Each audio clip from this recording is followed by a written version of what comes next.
Estou muito feliz de poder compartilhar com vocês a preciosa Palavra de Deus no programa Verdade e Vida. Hoje eu quero tratar de um tema muito importante para todos nós. Não tenha medo, a história não está à deriva. E nós vamos basear esta mensagem em Apocalipse capítulo 5, versos de 1 a 5. Vamos ouvir a leitura deste texto.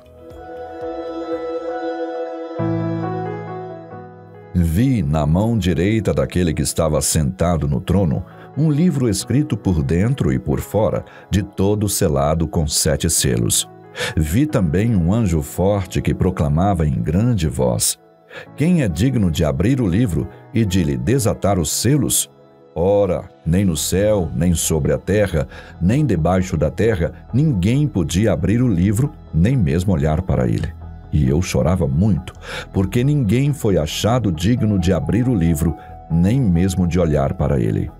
Todavia, um dos anciãos me disse: não chores, eis que o leão da tribo de Judá, a raiz de Davi, venceu para abrir o livro e os seus 7 selos. Os historiadores nos informam que o homem parece não aprender com a história e por isso está fadado a repetir os erros da história. O historiador Gibbon disse que a história da humanidade é a história das guerras e das atrocidades humanas. Alguns acham que a história, como os gregos pensavam, está dando volta. Ela é cíclica. O que foi é o que é e o que há de ser amanhã. Outros olham para a história com um pessimismo crônico e dizem: a história é como um caminhão sem freio ladeira abaixo, sem rumo, sem direção. Outros olham para a história com um certo otimismo e acham que nós, com o avanço da tecnologia, da ciência, vamos transformar o nosso planeta num paraíso construído pelas nossas próprias mãos. Foi assim que se encerrou o século XIX.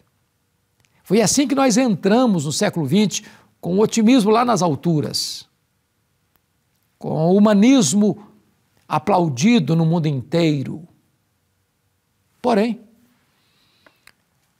quando chega o século XX, nós fomos assolados por 2 sangrentas guerras mundiais. Na primeira, mais de 30 milhões de pessoas ceifadas. Na segunda, mais de 60 milhões de pessoas ceifadas. E o otimismo do homem entra em colapso. Hoje você olha para o mundo. Avançamos na ciência, avançamos na tecnologia, avançamos na capacidade de deslocamento, avançamos nas técnicas de comunicação, mas nós estamos ainda mergulhados num pântano de corrupção, de violência, de maldade, de promiscuidade. Parece que o homem perdeu o rumo. As guerras, as ideologias perniciosas, o ateísmo opressor, o comunismo que massacrou e ainda massacra nações. E você olha para esse cenário cinzento e diz: meu Deus, eu estou com medo. Parece que a história está à deriva. E é nessa conjuntura é que entra esta verdade magna do cristianismo, que Deus está no trono. Seguindo o capítulo 4, que tratou de Deus, o soberano, no trono, agora você vê este que está sentado no trono, com um livro escrito por dentro e por fora, de todo selado com 7 selos. Este é o livro da história. Quem pode desatar esses selos? Quem pode abrir estes selos e dar rumo à história, conduzir a história? E diz a Bíblia que um anjo forte, então levanta a sua voz e pergunta: quem é digno de abrir o livro e desatar-lhe os selos? E esta pergunta é feita no céu, esta pergunta é feita na terra, esta pergunta é feita debaixo da terra. E ninguém, nem no céu, nem na terra, nem debaixo da terra, foi encontrado digno de abrir o livro, de desatar-lhe os selos, nem mesmo de lê-lo, de olhar para ele. Em outras palavras, nem Miguel, nem Gabriel, nem os querubins, nem os serafins, nem os anjos, nem os santos que estão na glória, nem um poderoso desta terra, os reis, os príncipes, os presidentes, os juízes, os filósofos, os pensadores, os cientistas, nenhum ser humano, por mais nobre, é capaz de dar curso à história. Nem debaixo da terra, nem o diabo, nem os seus anjos, nem os que estão lá já lançados no inferno, têm capacidade e poder para conduzir a história. Então, diz a Bíblia que João começa a chorar.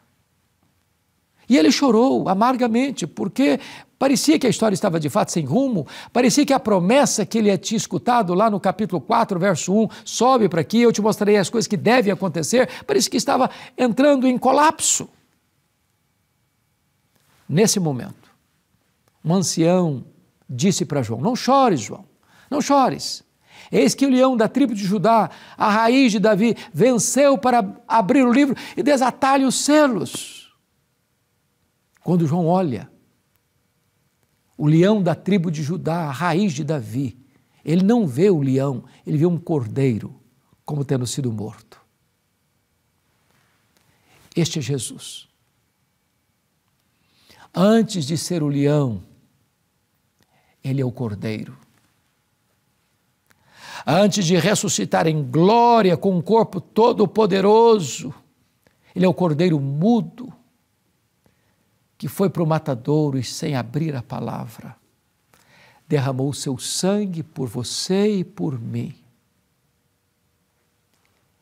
dando a sua vida por nós, morrendo pelos nossos pecados.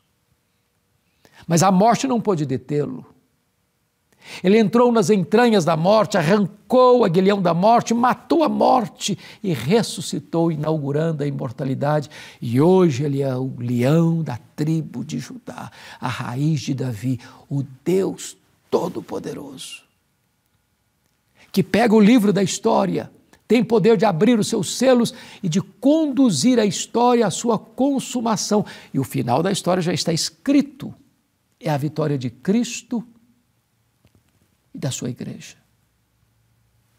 Por mais que os homens persigam a igreja, por mais que os governantes oprimam a igreja, por mais que ideologias ateístas, materialistas, perigosas, nocivas, malignas, tentem destruir a igreja, as portas do inferno não prevalecerão contra ela. A vitória de Cristo e da sua igreja. Quando João olha para esse cordeiro, ele tem duas características. Está escrito aqui, ele tinha 7 chifres, bem como 7 olhos. Chifre é um símbolo de força. Quando diz que ele tinha 7 chifres, quer dizer que ele é onipotente. Quando diz que ele tinha 7 olhos, quer dizer que ele é onisciente, ele tudo vê, ele tudo pode, ele tudo sabe. Ele é onisciente, ele é onipotente. Ninguém pode resisti-lo. Todos aqueles que se colocaram contra ele foram quebrados, viraram pó. Ninguém pode lutar contra Deus e prevalecer. Então, diz o texto que, em virtude de Jesus, o Cordeiro de Deus, o leão da tribo de Judá, a raiz de Davi, está com o livro da história em suas mãos, algumas coisas fazem sentido para nós. Primeiro, confira aí comigo que então é possível você orar, porque o texto no verso 8 vai dizer o seguinte: quando tomou o livro, os 4 seres viventes, que são os anjos, os serafins, os querubins e os 24 anciãos, que são a igreja, Prostraram-se diante do cordeiro, tendo cada um deles uma harpa e taças de ouro cheias de incenso, que são as orações dos santos. Note você que ele tem uma taça de ouro que recebe as suas orações, não tem oração desperdiçada. Toda oração que você faz a Deus, em nome de Jesus Cristo, você vai enchendo esta taça. Haverá um momento em que esta taça há de transbordar e Deus virá então com grandes e poderosas intervenções na história em resposta às orações dos santos. Sendo Deus soberano, Ele resolveu agir em resposta à oração do seu povo. Não há nada mais poderoso na terra do que a oração do povo de Deus, porque a oração conecta a fraqueza humana à onipotência divina. A oração conecta o altar da terra com o trono do céu. Mas então, faz sentido também você evangelizar, porque está escrito que, no versículo 9, que ele foi morto e com o seu sangue comprou para Deus os que procedem de toda tribo, língua, povo e nação. Jesus morreu na cruz uma morte vicária. Ele não apenas possibilitou a nossa salvação, não, ele nos comprou para Deus. Ele morreu pelos nossos pecados, ele morreu pela sua noiva, ele morreu pela sua igreja, ele morreu pelas suas ovelhas, ele morreu para comprar-nos para Deus. Agora, você que foi comprado ao ouvir o Evangelho, o Senhor tira o tampão dos ouvidos, tira o coração de pedra e dá um coração de carne, e você atende a voz do pastor e segue o pastor, que é Jesus Cristo. Esse digno que foi procurado, esse digno que é encontrado, esse digno é adorado, porque agora faz sentido você evangelizar, porque você sabe que ele tem um povo que ele comprou com o seu sangue, que precisa ser chamado pela voz poderosa do Evangelho. Mas agora, esse digno é adorado. E adorado por quem? Versículo 11 diz: vi e ouvi uma voz de muitos anjos ao redor do trono, dos seres viventes e dos anciãos, cujo número era de milhões, milhares de milhares, proclamando: digno é o Cordeiro que foi morto de receber o poder e a riqueza e a sabedoria e a força e a honra e a glória e o louvor. A glória e o louvor só pertencem a Jesus Cristo, o nosso Senhor. E João termina essa descrição desse Cristo, desse digno que foi procurado, encontrado e agora é adorado, quando chega no verso 13, ele diz que os céus, a terra e tudo que tem nos mares, toda a criatura, todo o universo, de forma apoteótica, de forma extasiante, está diante daquele que está no trono e do Cordeiro, clamando e cantando: aquele que está sentado no trono e ao Cordeiro, seja o louvor, a honra, a glória e o domínio pelos séculos dos séculos. E todo o universo, de forma apoteótica e arrebatadora, está exaltando aquele que está no trono e ao Cordeiro de Deus, dando a ele toda a honra, toda a glória, todo o louvor e todo o domínio. Quando isso acontece, os quatro seres viventes, os anjos celestiais, rebombam no todo o universo com um amém sonoro. Amém! E toda a igreja, remida, lavada no sangue do Cordeiro, se prostra e adora aquele que está no trono e ao Cordeiro. A história não está à deriva. A história está nas mãos de Deus. A história está nas mãos de Jesus. Você não precisa temer o futuro, porque a história está sendo conduzida a uma consumação final e a vitória é de Cristo e da sua igreja. Vamos agradecer a Deus por isso. Ó Deus, bendito é o teu nome. Exaltado seja o teu nome. Porque o Deus vive todo-poderoso, o Criador dos céus e da terra, está no trono. E Jesus, o teu Filho, a raiz de Jessé, o leão da tribo de Judá, o cordeiro que foi morto, mas ressuscitou gloriosamente, tem o livro da história em suas mãos, está conduzindo a história a uma gloriosa consumação. Bendito é o teu nome, Senhor. Tira do nosso coração qualquer temor do futuro, dá-nos segurança de que a história caminha para esta gloriosa consumação da vitória de Cristo e da sua igreja. Em nome de Jesus. Amém.